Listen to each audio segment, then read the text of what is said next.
Hello and welcome back. And everybody, Levi here. Today I've got a brand new deck tech here for you for some absolutely spicy jank. Now, I think this deck is definitely going to be a viable one and one that your playgroup has probably never seen before. Take this one to your LGS and try it out because it only has like 120 decks or something like that on EDH Rec. So I thought this would be a really fun commander to build. I'm just going to go over it here. It's mono white Commander Isha, 2 white for a 2/4 bird soldier with flying, and it has protection from creatures. So I was looking at the different mono white creatures that could potentially be a good Voltron strategy. However, I didn't want to use equipment or auras. I wanted to use static abilities like anthems or, exalted, those kind of things to then buff up my commander and swing that way. So I don't have to keep paying the equip costs if my equipment happened to fall off. So I stuck on Commander Isha solely because it is unblockable. Protection from creatures means it can't be blocked by any sort of creature. So you're getting it for damage no matter what. So you can cut all the pieces that you would put in to a deck like this to make him unblockable and instead use other things like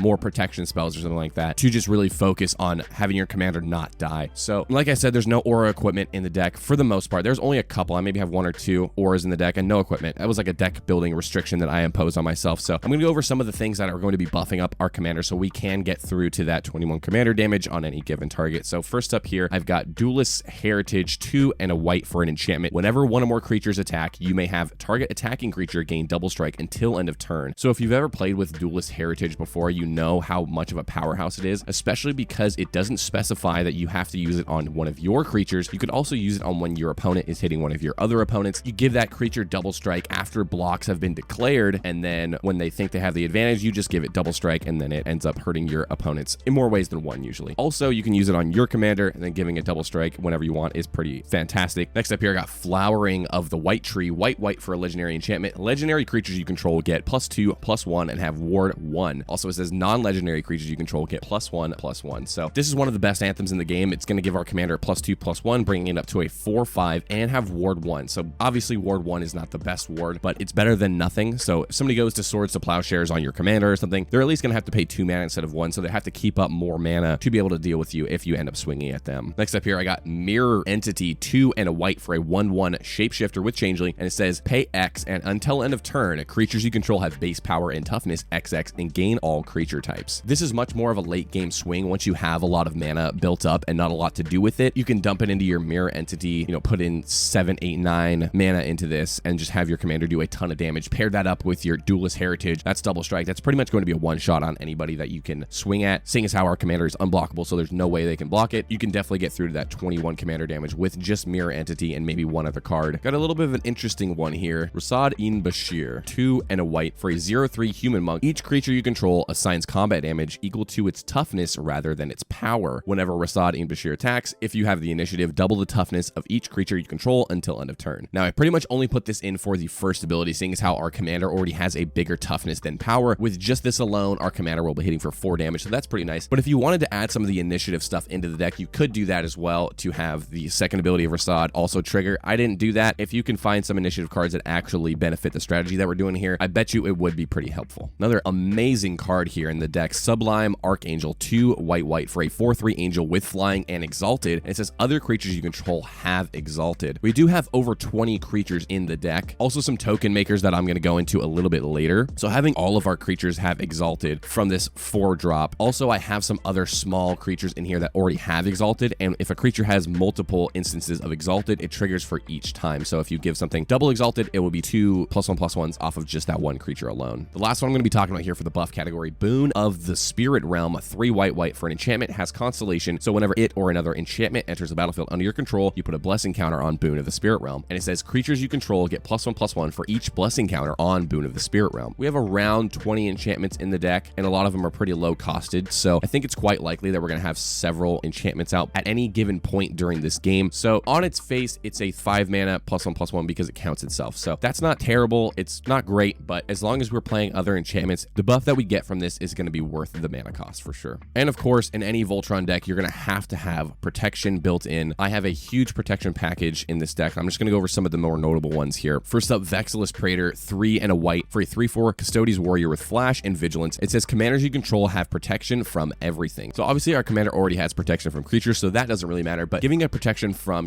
damaging board wipes, from targeted removal, things like that, like, a a Blasphemous Act or a Swords of Plowshares, but just by flashing this guy out, which is probably the best way you want to use it, I'd probably keep it in my hand until somebody goes to remove my commander and then flash out my Vexillus Praetor, as opposed to just playing it a little bit early and then hoping for the best. Because if we do that, then we get to burn one of our opponent's removal spells, which is just really handy. And one of the very few auras I have in the deck, Timely Ward, 2 and a white for an enchantment aura, says you may cast Timely Ward as though it had flash if it targets a commander, which it always is going to. And it says enchant creature, and enchant creature has indestructible. So similar to the Vexillus Praetor, it has flash. When somebody goes to remove our commander, you just flash this out and your commander is saved. Another cool one here, but not just for our commander, it works for all permanents. We have Surge of Salvation, 1 white mana for an instant. You and permanents you control gain hexproof until end of turn. Prevent all damage that black and or red sources would deal to creatures you control this turn. Second part, not as good as the first one. You know, having all your permanents gain hexproof until end of turn, that's a really strong ability, especially for only 1 mana and instant speed. However, the second ability, that's not terrible, seeing as how prevalent something like Blasphemous Act, Lightning Bolt, all those red damage abilities, you know, you do run into those quite often in the format, at least I do, especially the Blasphemous Act. So this one saves from Blasphemous Act, though pretty much one of the only board wipes that it saves from, but it's really good at stopping targeted removal as well. I also have some protection for us, seeing as how if you're going Voltron and it's going to be this strong, it's unblockable, people are going to be targeting you because they don't want to die to your commander. So I also threw in some things to protect our life total and not just our commander. First up, we got Magus of the Moat. 2 white for a 0/3 human wizard. It says creatures without flying can't attack. Seeing as how we're only really going to be attacking with our commander, that's the only thing we really care about. If we can just stop our opponents from attacking us with their non-flyers, it's going to be saving us a lot of life, guaranteed. Another fantastic one. Super glad this one got reprinted because it used to be like $10, $15. Now it's down to just to 83 cents. Karmic Justice, 2 and a white for an enchantment. Whenever a spell or ability an opponent controls destroys a non-creature permanent you control, you may destroy target permanent that opponent controls. So if somebody goes to remove your commander, they know, they could see this on the board, they know that you have the choice to kill anything on their board, including their commander, including their Rhystic Study,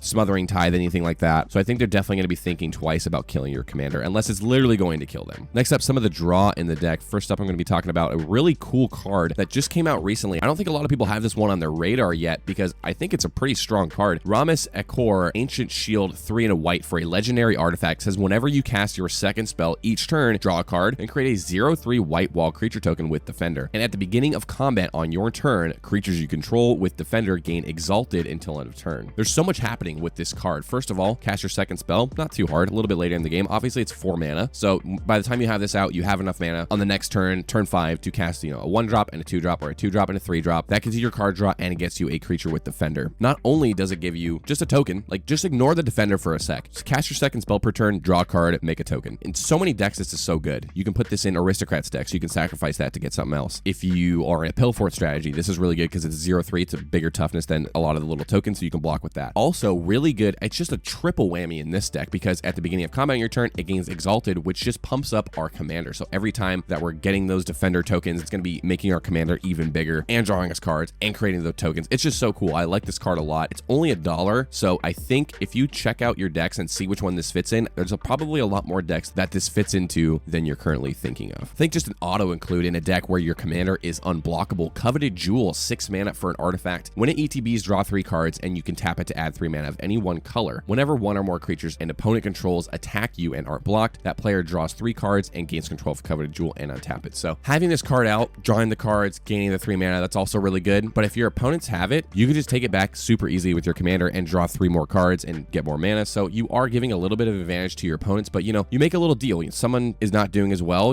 they're in last place. You're like, okay, yeah, you can hit me, draw your 3 cards, but next turn you're also going to be taking it back and you're going to get 3 more cards. So if your commander is frequently unblockable, throw Coveted Jewel in there. You will not be disappointed. Another criminally underplayed card, in my opinion, especially nowadays with all these direct damage decks that are flying around, Gearston Starn and things like that. Farsight Mask, a really strong card in today's meta, even though it is 5 mana. So 5 mana artifact, it says whenever a source an opponent controls deals damage to you, not combat, just regular damage, if Farsight Mask is untapped, which it always will be, for the most part, you may draw a card. If you're playing against a Purphoros deck, Goblin, a Swarm deck, like a token deck, go wide deck, anything that's doing direct damage or combat damage to you, Farsight Mask will draw you a ton of cards. Either it'll draw you a ton of cards or people just won't attack you, which both of those options are fantastic. Especially in a deck like this, I think you will be probably a pretty big threat once your commander is out and protected, so people are going to want to get you out of the game. Having Farsight Mask just enables your strategy to be propelled a little bit forward because it's giving you so much card draw when people are attacking you. Last up here, I just wanted to talk about this card, especially similar to the Karmic Justice. I wanted to talk about it because it's gone down in price so much since it was last reprinted. Mangara the Diplomat, 3 and a white for a 2/4 human cleric with lifelink. Whenever an opponent attacks with creatures, if 2 or more of those creatures are attacking you and or planeswalkers you control, draw a card. And whenever an opponent casts their second spell each turn, you draw a card. This card used to be like 10-15 bucks, similar to the Karmic Justice, and now it's just down to $1.50. In a mono white deck, this is pretty much an auto include. Even if people aren't attacking you, which they most likely will be, you still get the card draw off the second spell cast each turn. And if they do decide to attack you, you also get the card draw. So this card is just fantastic, I think. Just a couple more cards to talk about here. Some of the removal in the deck. Slash the Ranks. Obviously, if you're in a Voltron deck in white, you definitely want to throw this one in your deck. 3 white for a sorcery. Destroy all creatures and planeswalkers except for commanders. So the main creature that we want to be sticking around, obviously, is our commander. It's not ideal since we have a lot of other creatures in the deck that do give us a little bit of a benefit, but in a dire situation, Slash the Ranks is probably going to be your best bet when it comes to board wipes. And I might have been able to throw this one in the protection. I don't really know. I found this one recently, and I thought this would be a cool place to try it out. Wing Shards, 1 white for an instant. Target player sacrifices an attacking creature, and it has Storm. If you think about it, later in the game, if people are going to do a big swing and attack you, they're playing a few things. They're playing their anthems, or they're playing their token makers, or their haste enablers, or a couple of creatures, and then they go to swing. Most people aren't swinging and then casting all their stuff. That's just not what most casual players are doing. So this could end up really screwing your opponents over if they cast 3 or 4 spells, then they attack you, you cast this and you get 3 or 4 copies. They have to sacrifice pretty much every attacking creature that's hitting you, unless they have a huge swarm of tokens. But I like this one a lot. I think it's cool in a, like I said, pseudo Pillow Fort deck that we're building here. I definitely think I'm going to try this out in a couple of decks and see how it works. The last card I'm talking about here, the only reason I have it in the deck is because it is a backup for our commander. Now, obviously, it's not our commander, so it doesn't do commander damage. However, it still has protection from creatures like our commander. It's Beloved Chaplain, 1 and a white for a 1/1 cleric. It just says protection from creatures. That's all it has. So if our commander ends up dying a lot,